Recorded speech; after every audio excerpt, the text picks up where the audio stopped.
আসসালামু আলাইকুম প্রিয় দর্শক, আপনারা চোখ বন্ধ করুন তো এক মুহূর্ত। কল্পনা করো কিয়ামতের ময়দান শেষ হয়েছে, চারপাশ নিস্তব্ধ, তবে বুক কাঁপানো ভয় মিশ্রিত গুঞ্জন ভেসে আসছে। কোটি কোটি মানুষ দাঁড়িয়ে আছে, প্রত্যেকে নিজের পরিণতির অপেক্ষায়। হঠাৎ ঘোষণা হলো, এবার তোমাদের সামনে রাখা হলো সেতু ফুলসিরাত। তুমি তাকিয়ে দেখো, সামনে এক অদ্ভুত সেতু, যা এ পৃথিবীর কোনো সেতুর মতো নয়।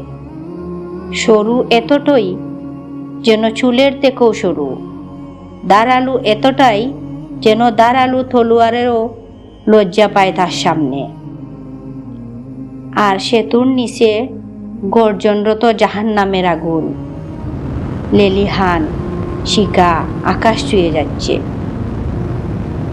এ সেতুই এখন একমাত্র রাস্তা, এর ওপারে জান্নাতের দরজা, প্রশান্তির চিরন্তন বাগান, আর নিচে অপেক্ষা করছে অনন্ত শাস্তি।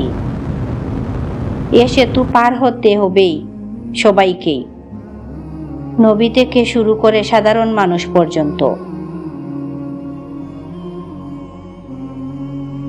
প্রিয় দর্শক, এখন আমরা ময়দানের পরিস্থিতি সম্পর্কে দেখব এবং জানব। মানুষ ভয় আর উৎকণ্ঠায় দাঁড়িয়ে আছে। কেউ কাঁদছে, কেউ দোয়া করছে, কেউ নিজের পাপের কথা স্মরণ করছে। ফেরেশতারা এক পাশে দাঁড়িয়ে মানুষের আমলের ওজন অনুযায়ী তাদের পথ আলোকিত করছে। কারো আলো এত উজ্জ্বল যে যেন সূর্য সামনে আছে, কারো আলো মিটমিট করছে, মনে হচ্ছে যে কোনো মুহূর্তে নিভে যাবে। আর কারো কোনো আলোই নেই, তারা আঁধারে হুঁচট খাচ্ছে। সেতুর মাঝপথে দাঁড়ালো হুক, কাটা শিকল ঝুলছে। এগুলো আসলে মানুষের গুনাহের প্রতীক, যেগুলো পাপীদের ধরে ফেলে। কেউ হুঁচট খেয়ে আটকে যায়, কেউ চিড়ে পড়ে নিচে চলে যায়, কেউ বজ্রপাতের গতিতে ফুলসিরাত পার হচ্ছে, কেউ বাতাসের মতো ছুটে যায়, কেউ দৌড়ায়, কেউ হাঁটে, কেউ হামাগুড়ি দিয়ে কষ্টে কষ্টে এগুচ্ছে। প্রত্যেকে আল্লাহর কাছে চিৎকার করে বলছে, ইয়া আল্লাহ, সুরক্ষিতভাবে পার করিয়ে দাও।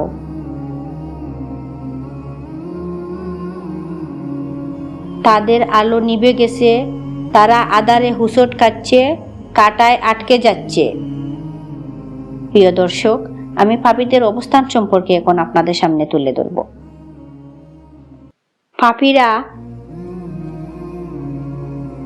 আঁধারে হুঁচট খাচ্ছে, কাঁটায় আটকে যাচ্ছে, কেউ কাঁটার হুক ধরে পেরে জাহান্নামের আগুন টেনে নেওয়া হচ্ছে। তাদের চিৎকার চেঁচামেচি আকাশ ভরিয়ে তুলছে, কিন্তু রক্ষা নেই। আমাদের প্রিয় নবী মুহাম্মদ সাল্লাল্লাহু আলাইহি সাল্লাম সেদিন ফুলসিরাতের পাশে দাঁড়িয়ে থাকবেন। তিনি নিরন্তর দোয়া করবেন, ইয়া আল্লাহ, আমার উম্মতকে পার করিয়ে দাও। ইয়া আল্লাহ, আমার উম্মতকে পার করিয়ে দাও। তার এ দোয়া শুনে মুমিনদের হৃদয়ে আশা জন্মাবে। কিছু মানুষ পলকের মতো দ্রুত পার হবে, কেউ বজ্রপাতের মতো, কেউ জোরের মতো, কারো গতি হবে উট বা ঘোড়ার দৌড়ের মতো, আর কেউ রক্তাক্ত হয়ে হামাগুড়ি দিতে দিতে পার হবে। প্রিয় দর্শক, এখন আমরা ফেরেশতাদের ভূমিকা সম্পর্কে জানব এবং দেখব। আপনারা পাশেই থাকবেন, ভিডিও না টেনে সম্পূর্ণ দেখবেন এবং চ্যানেলটি সাবস্ক্রাইব করতে ভুলবেন না। ফেরেশতারা বলবে, হে মুমিনগণ, দ্রুত চলো, তোমাদের গন্তব্য জান্নাত। আবার অন্যদিকে ফেরেশতারা পাপীদের বলবে, তোমরা তো সতর্ক করা হয়েছিল, অথচ শুনোনি। এখন আমরা জাহান্নামের আগুনের দৃশ্য সম্পর্কে দেখব এবং জানব। আগুন শিখা আকাশ পর্যন্ত উঠে যাচ্ছে, নিচে পড়ে যাওয়া মানুষদের আত্মচিৎকার কানে আসছে। পাপীরা সেতুর মাঝেই হুকের আঘাত চিরে নিচে গিয়ে পতিত হচ্ছে। যারা নেক আমল করছে তারা আনন্দের অশ্রু জড়িয়ে সেতু পার হয়ে যাচ্ছে।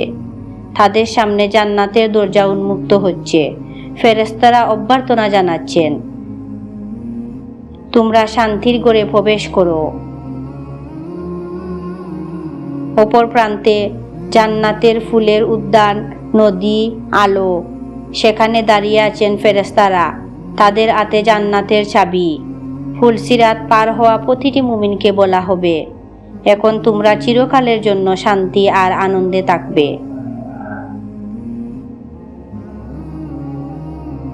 প্রিয় দর্শক, সেই দিন আর দূরে নয়।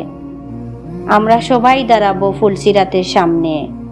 কেউ আলো নিয়ে দৌড়ে পার হব, কেউ আধারে হুচট খাবো, কেউ নবী সাল্লাল্লাহু আলাইহি সাল্লামের দুআয় ও বরকতে রক্ষা পাবো, আবার কেউ জাহান্নামে পতিত হব। আজ আমরা যে জীবন কাটাচ্ছি তার প্রতিটি কাজ ঠিক করে দিচ্ছি সেদিনের গতি। আমরা কত দ্রুত বা ধীরে কিংবা আদৌ পার হতে পারবো কিনা। আসুন আমরা আজ থেকেই নেক আমল করি, আল্লাহকে ডাকতে থাকি, যেন সেদিন আল্লাহর রহমতে আমরা সবাই জান্নাতের দরজা দিয়ে প্রবেশ করতে পারি। নবী সাল্লাল্লাহু আলাইহি সাল্লামের উম্মত হিসাবে মাথা উঁচু করে ফুলসিরাত পার হতে পারি।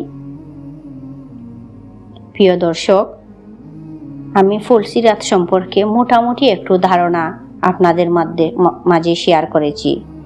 আপনাদের মাঝে এই ভিডিওটা উপস্থাপন করা যদি আপনাদের কাছে একটুও ভালো লাগে, তাহলে চ্যানেলটি সাবস্ক্রাইব করে লাইক, কমেন্ট, শেয়ার করে পাশে থাকবেন এবং আপনাদের কার কি অনুভূতি হলো কমেন্টে জানাবেন। আল্লাহ হাফিজ। আসসালামু আলাইকুম।